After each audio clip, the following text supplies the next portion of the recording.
Hello, and welcome back to Temptations Ballad. We're, starting a new chapter, if I remember correctly. Uh, Hopefully that's correct. We did the glossary last time, right? Yeah. The, Firefly Festival was one of the biggest, festivals within the city of Axia. Taking place over the course of 3 days, and sometimes longer, depending on how many drunkards linger. The city is alight with celebration, competition, and partying. Each day of the festival honors a different aspect of life. The first Firefly Day, celebrates the present in the form of a sporting competition. The famed Axia Jousting Tournament and Grand Brawl is held to commemorate our rivalry and camaraderie with our common man. All warriors from across the land are welcome to test their mettle in the brawling tournament. Fight amongst yourselves to see who is most fit for the title of champion.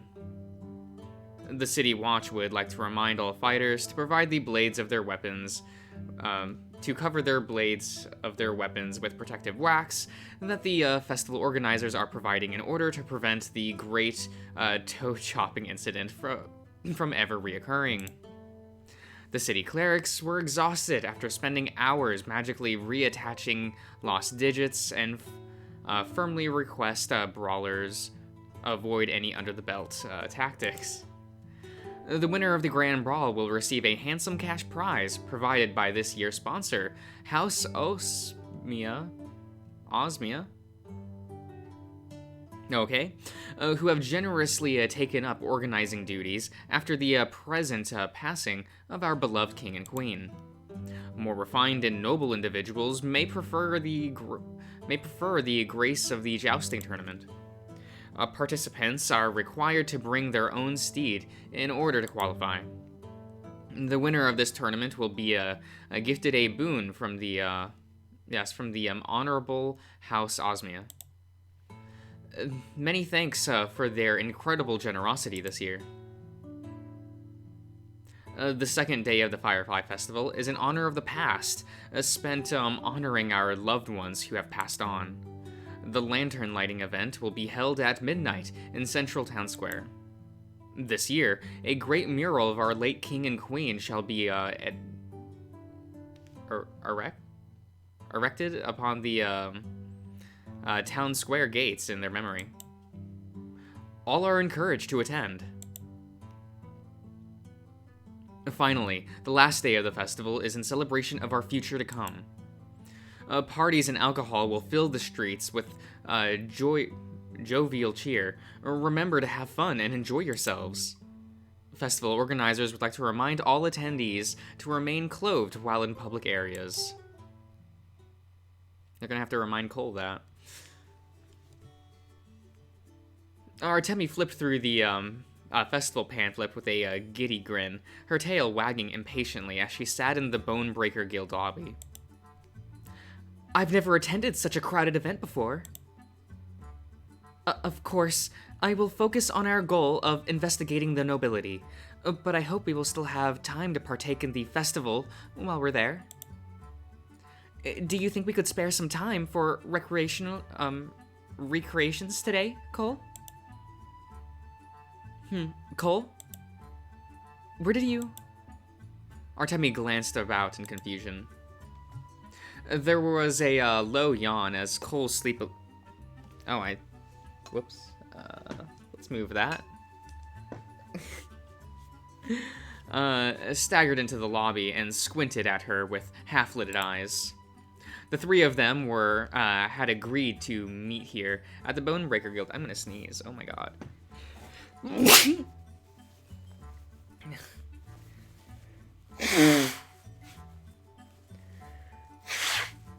Okay.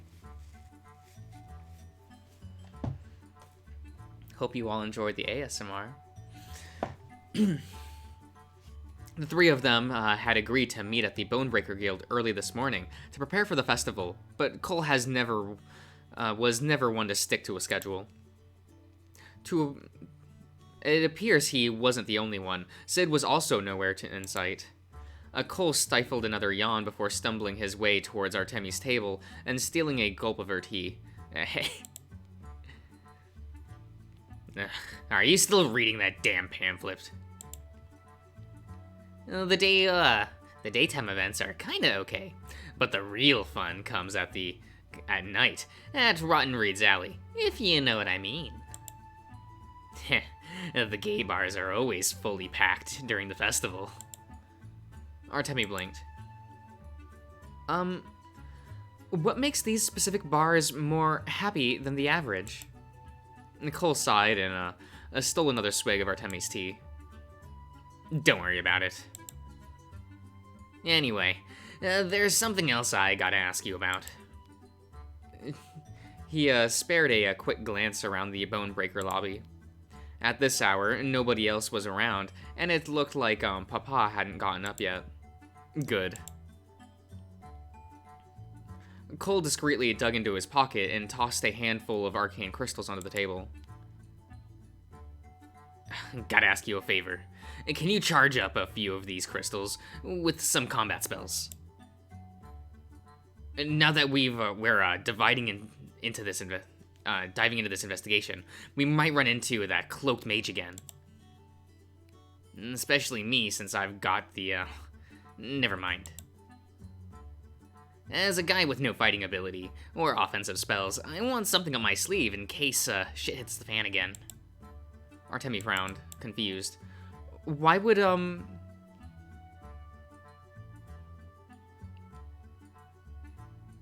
Thesis?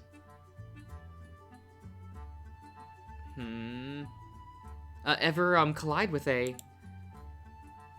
It's a figure of speech. Listen, can you just hurry up and charge these babies up before my papa, comes back down? Artemi pouted. I'd appreciate if you explain these confusing idioms once in a while. She reluctantly held up one of the arcane crystals and closed her eyes. Sharp streaks of lightning suddenly erupted from her hands and darted from one crystal to the other, igniting them with a painfully bright glow. Here you go. I've charged these crystals with several casts of Thunderwave. They should serve to incapacitate any foe you come across. She handed Cole another crystal with a much softer glow. This one is charged with Cure Wounds for when you face any light injuries. I pray that you won't have to use it. Cole grinned and held one of the crystals in his hand, like a child would a new toy. It buzzed with a warmth, tingling sensation against his fingers. Magic would never cease to fascinate him. Artemi cleared her throat politely. Speaking of being prepared, is there anything I should know before beginning our mission today? I understand that I am rather inexperienced with social gatherings. I wish to make a good impression if our goal is to earn the trust of these nobles. Cole snorted. Inexperienced? That's putting it lightly. Rude. Cole reached for the last of Artemi's tea, but yelped as his hand was swatted away. Quit stealing my drinks. Is this how the Grand Creator treats those she's seeking help from? Scandalous. This has nothing to do with being chosen, and all to do with you being a brat, Cole. On the contrary, your actions hold more weight than you think. You asked for advice on dealing with nobles, and there are two things you have to keep in mind. 1, they treat their blood as though it runs with gold. Are you part of a noble family or bloodline? No. Then they want nothing to do with you. Someone like me or Sid would be looked at like gunk they're scraping off the bottom of their boots. You, on the other hand, are a different case. Not exactly noble, but the daughter of a grand bishop. You're bound to get a little respect from these folks. Not to mention the whole creator chosen one thing and whatnot. Artemi fidgeted uncomfortably. Yes, I quite understand. Her Excellency has forced me to memorize all the major family trees of the nobility during my training. The charts were very large, and I never finished studying them. The Knight Commander accidentally mistook the chart for a scrap and used them in his papier-mâché project. Are you sure that was an accident? Of course! The Knight Commander would never make a mockery of such an important subject. Anyway, what does this have to do with anything? Hey! Cole grabbed the last of Artemi's tea and drank it in one gulp. Sweet caffeine. And there's point number 2. Noble's treasure status. You're a bit of an idiot, but you're still the creator's chosen one. That gives your presence and words a lot more social weight than when it comes to dealing with nobles. I wouldn't be surprised if a few try to butter you up to get on your good side. You can use that to your advantage when you're talking to these when you're talking to these people. Try and fish some gossip and news about powerful folks who have grown interested in rubies or power recently. Artemi frowned as she struggled to wrap her mind around the idea. But surely I do not hold such importance. This is much more complicated than simply participating in today's festivities. I hope we still have time to enjoy the Firefly Festival in between all this. Cole suddenly felt his pocket shift as Malice crawled out onto the dining table. I concur with your smelly celestial friend. Think of all the food that we can sample at this festival. Puny mortal, I command you to visit every food stall we come across. I must savor the many tastes of the material plane. Hey, what are you doing? Malice screamed as Cole grabbed a large bowl and tossed it over the tiny python, firmly trapping him against the table. Tiny thumps reverberate through the wood as the snake struggles to escape. You should really treat your pets with more kindness, Cole. He doesn't treat people with kindness. No. The two of them suddenly perk up at the thundering sound of footsteps. Morrow Bonebreaker poked his head into the tavern lobby, his ears perking curiously at the sound of Malice's muffled screams. Well, you're pretty, y'all sound pretty chipper this morning. Good morning, Sir Bonebreaker. Cole flashed Morrow a panicked smile before hastily shoving all the arcane crystals into his pocket. Hey, Papa. We're just prepping for our prepping our plan for the Firefly Festival and whatnot. Will you be participating in the brawling tournament, Sir Bonebreaker? It sounds right up your alley. Morrow barked a hearty laugh and shook his head. Never. I usually don't go to the Firefly Festival. Why ever not? Morrow gave a nonchalant shrug. Sorry, lass. I have this medical condition where I develop this uncontrollable urge to clobber nobles on sight. My, that sounds serious. You should see a healer about this immediately. Cole sighed and rubbed his temples. Dude. Ha! There's no cure for this affliction, I'm afraid. Anyway, what are you kids waiting around here for? Don't pay any mind to an old yin like me. It's a festival. Go out there and enjoy yourselves. Artemi yelped as Morrow delivered a backslap so hard she felt her bones rattle. She scrambled to her reassemble her loosened armor, as Cole received a much gentler slap of his own. Will do, Papa. We're just waiting for my other lackey to show up before we head out. You mean Sir Sid? He arrived and left a long time ago. Cole blinked in surprise. He did? When did this happen? You were very asleep. Long after our appointed meeting time. In contrast, Sir Sid set a diligent example by arriving and leaving early to attend a training session with Sir Clyde. He said he met us at the town square later, that he will meet us in the town square later. Oh, right. The whole weapon training thing. Cole snorted. Knowing Clyde, I'm sure those two are being very productive right now.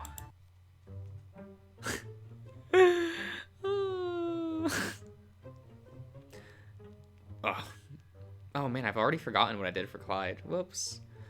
Now, make sure to grab the pole firmly and squeeze. Sid's mind was utterly blank, save for the fact that Clyde's face was dangerously close to his. His cheeks felt hot at the sensation of the tiger's low breath tickling his ear. Dude, are you even paying attention? Of course I am! Everything's great. Just gotta grip the pole firmly and, Sid jumped as he felt Clyde's warm hand caress up the length of his muscular arm as he adjusts his posture. You're getting the hang of it. Focus on your stance when you swing. When you swing. Or the sheer weight of the lanius will knock you off balance. When you're thrusting your thick spear, make sure to adjust your hips like this. Clyde's hips were suddenly flush against his backside as the large tiger squeezed his biceps teasingly. You're doing this on purpose, aren't you? I have no idea what you're talking about.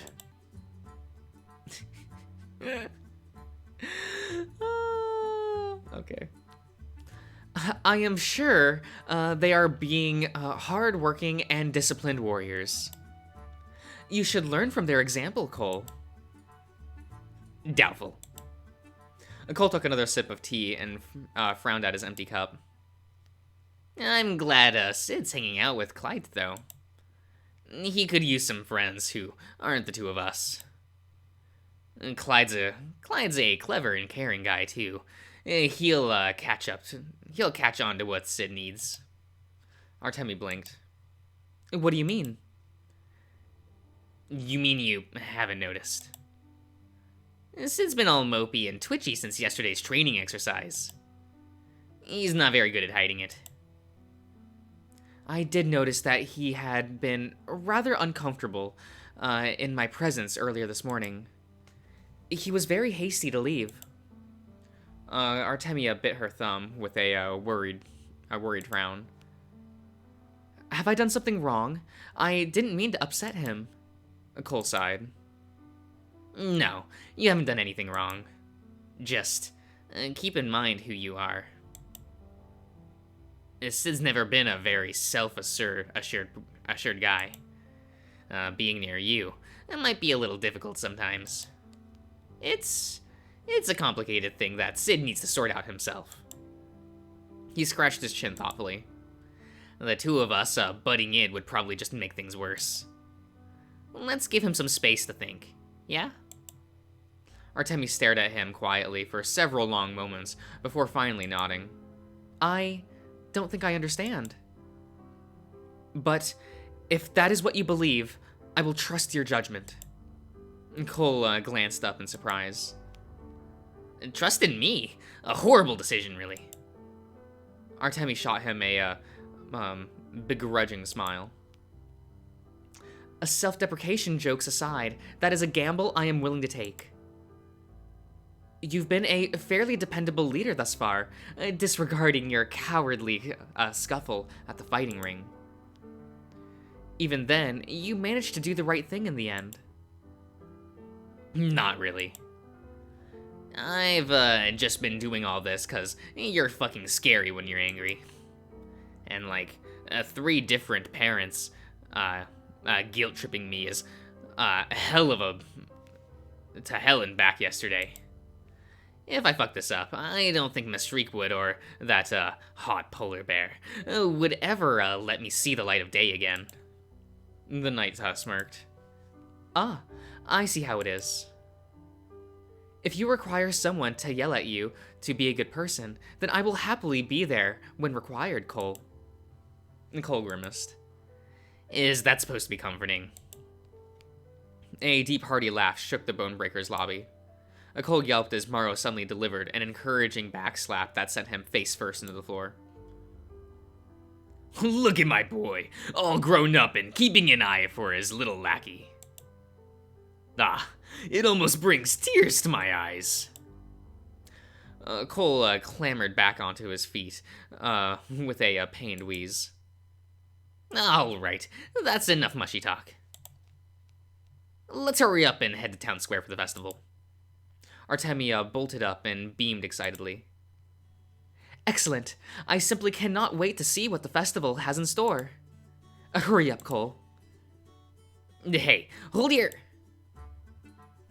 The words scarcely left Cole's muzzle before the knight skipped out the door like a giddy child. Cole sighed and scratched his head. Today's gonna feel like hurting cats, isn't it? Well, I better get going. Oh wait, almost forgot. Cole grabbed the bowl on the table to reveal a huffy and furious Malice. Come on, Noodle, we gotta go. Blasted puny mortal, I will not suffer such disrespect.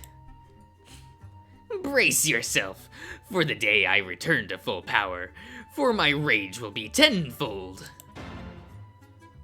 The python's screams were cut short yet again, as Cole lazily shoved him into his pocket. A lively little guy, ain't he? He never shuts up, apparently. And speaking of which, there was a small pause as Cole fidgeted awkwardly. He gaze danced around the empty lobby before returning to his father. Is Hamish around? Hammy? He left at the crack of dawn to help track down those rubies of yours. I haven't seen him since. No. Why do you ask? I was, I just want to say goodbye and thanks before we left. You know, basic manners. Amaro was startled for a moment before his face split into an overjoyed grin. Aw, my tiny little fam is finally getting along. Cole scowled and immediately marched out the door. Oh, fuck off. Don't make this weird, Pa. Love you too. The door slammed shut with a loud thud that shook the lobby's floor. There was a silence, followed by a quiet crack as the wood of the door frame split from the many axe gouges it received yesterday. Morrow winced. Ah, fuck. Hammy's gonna beat my ass for this. Okay. We'll, end the part here. So I'll see you around, everyone.